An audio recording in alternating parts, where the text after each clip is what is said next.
Hi, this is Matt at Engadget. Today we're reviewing the Motorola Xoom 2, the sequel to the first ever honeycomb tablet. As you can see, it's another 10.1-inch screen here. This time it's an IPS screen with much better viewing angles, although it still likes to pick up our fingerprints. It's very slim. At the top here you can see the microphone port and the IR blaster.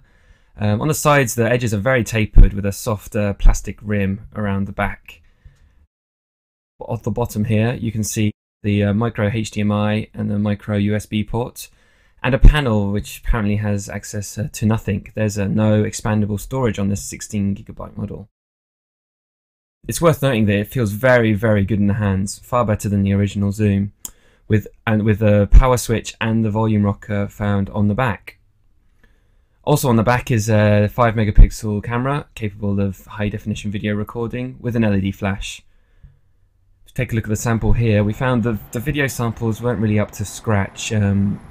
Autofocus maybe even non-existent, especially with moving objects where the camera finds it difficult to lock on to exactly what it's meant to be focusing on.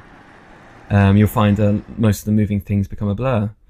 Stills are generally quite good quality. There's no touch to autofocus here either, which means you're going to have to hope that the Xoom 2 focuses on exactly what you're looking for.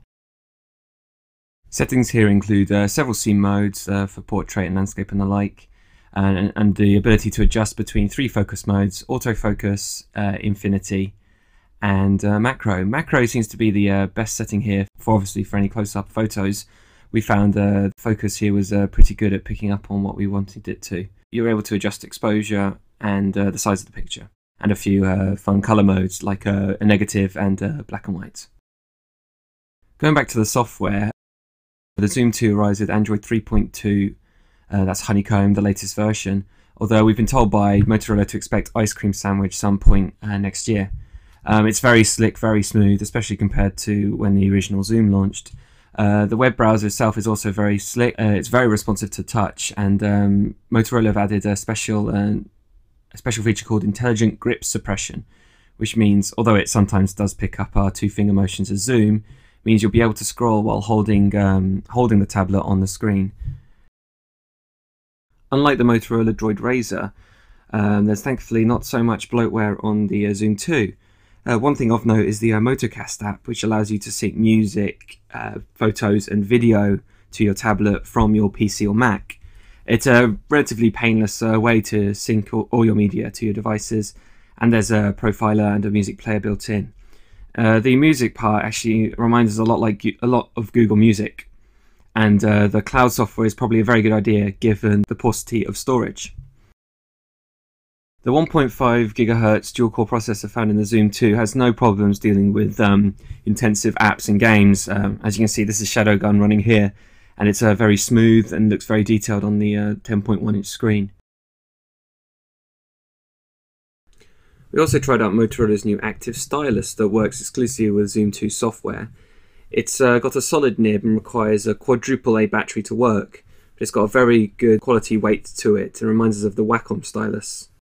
Software includes floating notes, the app you can see running here, which allows you to make annotations on top of any apps or the web browser that you're using. Sadly, you won't be able to annotate screen grabs or anything like we've seen on the HTC Flyer, but nonetheless, the stylus is very responsive and is a welcome addition for anyone who still likes their notes handwritten. And as you can see, it's pretty good at ignoring your wrist or fingerprints on the screen. The Xoom 2 is an improvement on the original in almost every way. Aside from the technical improvements, including the faster processor, there's now a greater variety of apps available for Honeycomb tablets, while the build quality is reassuringly solid, slim, and confident.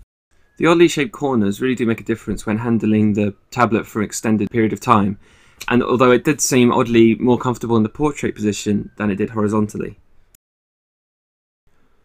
Xoom 2 is available now in the UK, priced at around £400 or $620, and looks likely to appear in the US with an LTE radio intact on the Verizon branding. You can check out the full review at engadget.com.